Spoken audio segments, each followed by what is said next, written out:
Welcome back to the 5th video in the series where we overanalyze the info we got from Togashi, covering the NEN categorizations and proficiency levels of a number of characters. In this video, we'll be tackling the info provided to us about Manipulators. Let's get into it.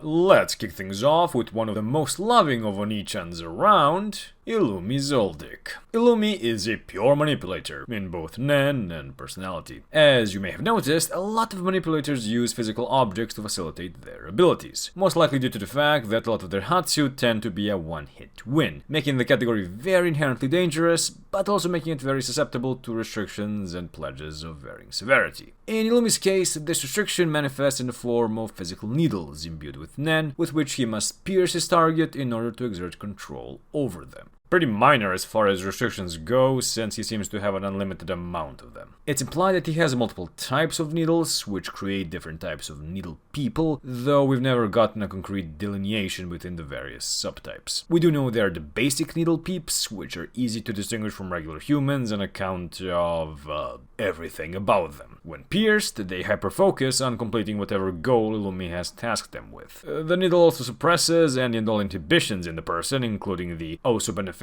survival instinct, so they usually die attempting to complete the task in question. He can also use his needles to create much more responsive and lifelike needle people, which is extremely ironic since from what we've seen, this subtype actually requires of Illumi to kill them in the process. Additionally, he can also exert very subtle control over a person by implanting a needle in their brain, which heavily deters them or even forbids them from taking specific actions or thinking about specific things. We've thus far only seen him use this on Killua, to deter him from putting himself in excessive danger and to completely erase Aluka from his mind. Now, considering pretty much all of his abilities require of him to imbue the needles with NEN and then pierce people with them, almost always at a distance, it is a bit surprising that he isn't at least slightly emission lean. The last ability he has showcased thus far is one I've referenced quite a few times by now, always in the context of discussing the possibilities and limitations of manipulation as a category. The essential question comes down to, which category allows for NEN users to alter their bodies in ways Illumi, Bisky, or Tsubone do? Is it transmutation or manipulation? Or can both do it in their own way? I'm personally of the opinion that this is an obscure mechanic of the transmutation category. This for a few reasons, the most basic of which is that Bisky is a pure transmuter, while Tsubone is a transmutation midpoint conjurer. How does this then fit with Illumi, since he is a pure manipulator? Well, it can in two ways. First, if we do view this sort of body transfiguration as a product of transmutation, it could be that Illumi has simply invested so much in manipulation that a secondary ability such as this simply isn't enough to sway him to being lean. Second, this could simply be some pre-NEN Zoldyck shenanigans. Illumi appeared very early on, after all, almost certainly before Togashi had properly defined all the properties and mechanics of NEN. So it's very possible that, just like Killwa's Rhythm Echo, and especially his claws, which are a limited form of body alteration in their own right, his ability to morph his face simply isn't even NEN-based, but a kind of esoteric assassination skill. Finally, he is one of the few manipulators we got proficiency ratings for, being rated at natural, the second highest rank. This is entirely to be expected, as it places him on a similar level to powerhouses like Hisoka, Chrollo, and even his dear daddy. During the chairman election arc, Hisoka awarded Illumi 95 out of 100 points, based on his aura. For his scale to make sense, it's safe to assume that Hisoka ranks himself at 100. Therefore, since this is prior to the wake-up call Chrollo so graciously bestowed upon him, if we take Hisoka's ego out of the equation, it's safe to assume they're basically equals. Sticking to the theme of those who are manipulators in both category and personality, let's tackle the living embodiment of the drama queen, Shaiapouf. So, Pouf has quite a few extremely varied abilities, and as I've mentioned on multiple occasions, it's very difficult to parse where a Chimera Ant's alien physiology stops and their NEN abilities start. Since Togashi has designated him as a pure manipulator, we can deduce that wherever this line is, he should never stray too far from his innate category. Though, similar to Ikalgo, that's fairly difficult to actually justify based on what we've seen him do. The only typically manipulation-based ability we've seen is Spiritual Message, which allows him to send out his scales to hypnotize potentially tens of thousands of people at a time. Since we never see his capacity to use his scales diminish, plus the fact that each scale functions as a miniature extension of his N, it makes sense that they may actually be conjured akin to how Kortopi does things. The next two abilities directly stem from Pouf's immaculate control of his own body's cells, and very much blur the line between Nen and innate chimera ant abilities. Beelzebub is the ability that allows Pouf to break up his body into, usually smaller, versions of himself. While the clones may be controlled through manipulation, the essence of the ability, i.e. the cloning through cell manipulation, is definitely beyond manipulation as a category, and must be contingent on Pouf's unique capacity to divide himself in such a way in the first place. The other ability, directly contingent on his cell manipulation, is the unnamed ability to morph his physical form to mimic the appearance of other people, voice included. I think this is where a lot of people, consciously or not, draw the line connecting this ability to Illumi's face-changing one, and very reasonably attribute it as a feature of manipulation. My hot take is that them both being manipulators is a coincidence. While Pouf's morphing ability can be entirely accounted for through his innate cell manipulation, Illumi's face-changing ability is some non-Nen assassin's skill, much like Killwa's claws. His final showcased ability is to cocoon himself or others. By doing so, he can somehow develop their Hatsu. How this works was never explained nor really hinted at. We just know that the subject is unconscious during the process and that some learn faster than others. The only thing I can think of, without this being just an outright specialist ability, is that the subject enters a hypnotized state wherein the most compatible ability is ascertained and then developed, depending on their particular skill set and inclinations. This is the only way I can connect it to manipulation. The cocoon also has other uses, such as creating chimera and human hybrids, such as in the case of Palm, but that was also accomplished through Pito's assistance to some undefined degree, so let's not get into that. Lastly, Shaiapouf is, like all the royal guards, rated at natural. Considering they were all a few weeks or so old, it makes sense that they had not had a chance to reach their full potential, as they'd still need room to evolve and develop their skills and abilities to best serve the king depending on what the circumstances required of them. However, they never got the chance to achieve their full unbridled potential, thanks to this one boomer. The final pure manipulator of the bunch is Best Guy Morel. Morel's core ability, Deep Purple, allows him to manipulate smoke, molding it to create and manipulate anything from simple yet borderline indestructible ropes of smoke, complex constructs like smoke soldiers, or detailed ones such as smoke clones. The man said it himself that he is yet to find an end user with a more versatile ability, and while it may be difficult to disagree, he obviously has not yet met Krollo. Actually, let's keep it that way. Now, an ambiguity regarding Deep Purple which I'd like to address immediately is whether or not the smoke he creates is actually his transmuted aura, or if it is actual smoke he creates via his pipe. This ambiguity stems primarily from two reasons. One, he seems to need his pipe to use his ability, which logically points to it being actual smoke. Two, there's a scene wherein a bunch of Chimera and soldiers, who should not be awakened to Nen, were nonetheless able to see the smoke screen he created. Since only conjured entities are able to be seen by non-Nen users, this points to the smoke being either conjured, which I doubt, or simply being actual smoke. In my mind, Morel most likely uses a combination of both physical and transmuted smoke, depending on the circumstances. In this particular instance, their aim was to instill uncertainty and confusion, as well as to conceal Nov's ability. As such, Morel used the pipe to burn a substance capable of creating smoke, which he then manipulated for their purposes. Note that the smoke was not used to create any constructs, it was used solely as a form of concealment.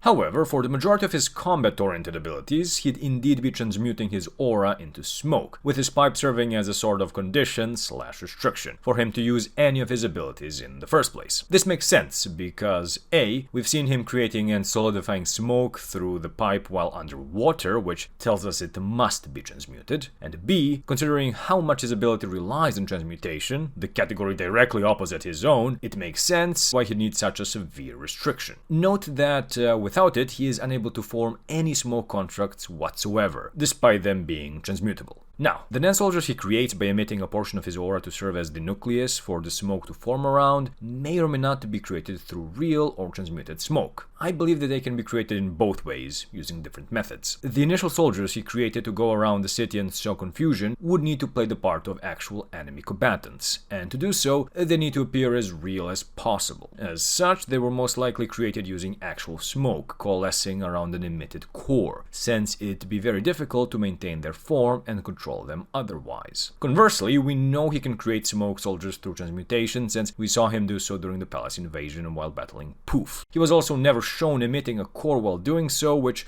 would make sense since they would already be created from his own aura and therefore easily controllable. An offshoot of Deep Purple is Smoky Jail, which allows Morel to create a borderline indestructible wall of smoke to trap himself along with his opponent. The use of enhancement would be a must here. However, what serves to compensate for Morel's mere 60% proficiency in it is the risk of trapping himself along with his opponent. It may even get a boost in durability based on how much Morel believes he is outmatched. All in all, this makes Deep Purple a very complex ability, relying on potentially up to 4, but always at least 2 categories to make the ability work. As such, I'm a bit surprised that he isn't Emission lean, or even Emission midpoint, since not only would he be pulled by Emission, but by enhancement, and especially by transmutation. Since transmutation is the category directly opposite his own, and could conceivably either pull him to one or both sides of the diagram, it makes sense that it would be doing so from the same side as Emission and enhancement. Though if the smoke he used on the soldier ants was indeed conjured, that would serve to balance out the pull on both sides, making him a pure manipulator as designated. If you're having trouble following, don't worry about it. Even I'm having trouble following what I'm writing at this point. Hopefully the visual aids help. I miss enhancers. Finally, is the final manipulator we got a proficiency ranking for, and is, very surprisingly and disappointingly, much like Razor, ranked at Skillful, the lowest rank. How this veteran 1, at this point almost certainly 2-star hunter, trusted by Nether himself to accompany him on such a perilous mission, is placed at Skillful is beyond me. His proficiency ranking is on the same level as Gon's. Listen, prodigy or not, he's been learning Nen for no more than 2 years. Also, Morel's proficiency ranking is lower than Knuckle's, his own pupil. The only way I can rationalize this is that Deep Purple uses up a ton of Morel's Nen potential, as Wing put it, since it's spread out across too many categories. I'll go into that a bit more near the end of the video, but I gotta say that to me personally, even that explanation just doesn't feel right. Alright, all done with pure manipulators. All those that follow are going to be lean. Let's do a quick one for a damn change, eh? Panzu is an Emission lean manipulator. She can control bees she keeps in her beehive hat thingy. Through the use of pheromones, she already had limited control over them before learning Nen, and the ability she developed most likely allowed her to control them to a much greater degree, making them able to recognize and act upon a command such as find the strongest hunter nearby. Since the bee traveled quite a distance before finding Kite, it's almost certain that the bees are imbued with Nen, not only to offer better control and make sure the command is maintained over long distances, hence why she'd be Emission lean, but also to allow for the bee to distinguish between aura capacities in the first place. That's as far as my speculation goes. We've nothing more to go on. The next Emission lean manipulator we're discussing is probably the most well-adjusted sociopath in Hunter x Hunter, the Phantom Trope's very own cinnamon roll, Shalnark. Shalnark technically has only one ability, Togashi bless, and that's Black Voice. It's one of the most prototypical manipulation abilities in the series, and allows him to control a person who is pierced with one of the 2 antennae. When he pierces someone, he can either control them manually through their mobile phone that's connected to the antenna, it's not even a touchscreen by the way, so just imagine his snake score, or put them on autopilot and have them complete a specific task. This lasts until the antenna is removed or they die. Since he's using actual physical antennae, he must retrieve them to use them again. It's unclear what would happen if one of them got lost, but I don't think his ability is broken enough by manipulation standards, Illumi can attest to that, to warrant as stringent of a condition as him not being able to simply get a new one. Shalnark's ace in the hole is his ability to pierce himself with an antenna and go into autopilot mode, which offers an immense boost in aura output, speed, strength, and most importantly, lets him live out every boy's childhood fantasy of going Super Saiyan. Though he can't actually remember how badass he was while going Super Saiyan, since while on autopilot he's effectively sleepwalking, which is a tragedy in its own right. No wonder he gets such a big boost while the mode is active, that's a steep condition. Imagine not being able to remember going Super Saiyan. Yeah, anyway, he remains Super Saiyajin until the task at hand, which I imagine practically always entails giving the Cell Junior treatment to someone, is complete. The mode most likely works via enhancement, and the restrictions are there to boost its power, since Shal would only have around a 60% proficiency in it. It's important to note that autopilot mode also serves as a defense against other manipulators, since they universally function on a first-come, first-served basis, i.e. you can't control someone that's already being controlled by someone else. As far as why he'd be emission lean, I'm not really sure. It could simply be that Black Voice allows him to control people over much greater distances than someone like Illumi can, but I never really got the impression that Illumi was too constrained by range. He was quite far away from Killua while the Needlemen were attacking him and Aluka, so I'm not really sure. It could be that since the antenna is acting as a transmitter of sorts, he's effectively emitting a signal for it to register in real time, which can perhaps make possible for very complex and precise movements, while Shalnark remains quite far away. The final emission lean manipulator is Morel Zoldyck. He has two abilities we've seen thus far, and probably one we have not. First is the surveillance paper dolls, which allows Kalto to spy on anyone to whom he has attached one of his paper confetti, using paper effigies as a sort of conduit. By the way, I'm pretty sure that if Phaeton saw how he was depicted, it caused enough emotional damage for him to just go final stage paint packer on the spot. Anyway, while manipulation is almost likely being used to attach the confetti initially, the actual surveillance is most likely accomplished via emission. Kalto's second ability is Dance of the Serpent's Bite, wherein he controls a great number of confetti to dice up his opponent Senbonzakura style. Since he seems to use actual physical confetti, enhancement is almost certainly being used to increase their durability and sharpness. Furthermore, since this seems to be primarily a medium-range ability, emission would be a must once again. Therefore, it makes complete sense why Kalto would be emission lean. The third ability I referenced would be the one he would have to have used to locate Abe on Greed Island, since the surveillance dolls require effigies of people he has already seen, and thus seem to primarily be used for spying, not tracking. Since Kalto's on the Black Whale, it's very possible we may see this third ability, which almost certainly requires emission on some level, being used very soon. Hopefully.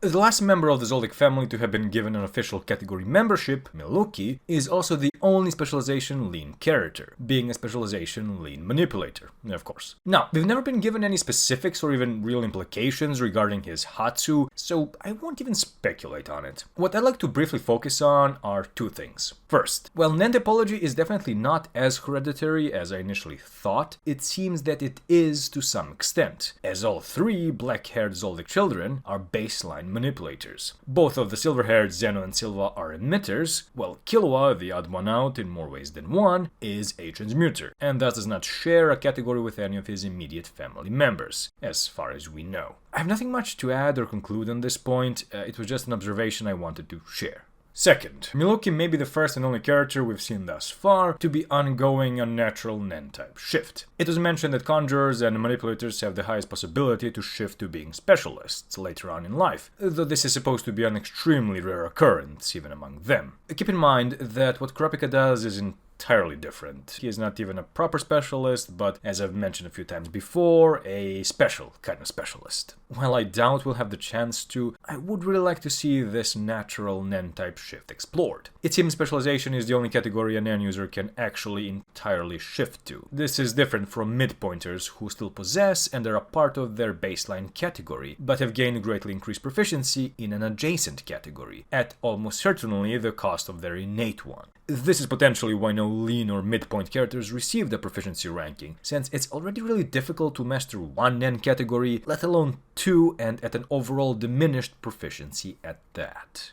Which also may be why someone like Morel, whose ability utilizes 2 to 4 categories, is only ranked as skillful. And we're 5 for 6. All that's left now is to cover specialists, which I'm still not sure whether I'm looking forward to or dreading. I guess I'll know when I start writing the script proper. I may also make an additional video going over my thoughts and feelings on some of the more controversial information I covered throughout this series during this past year. Wow.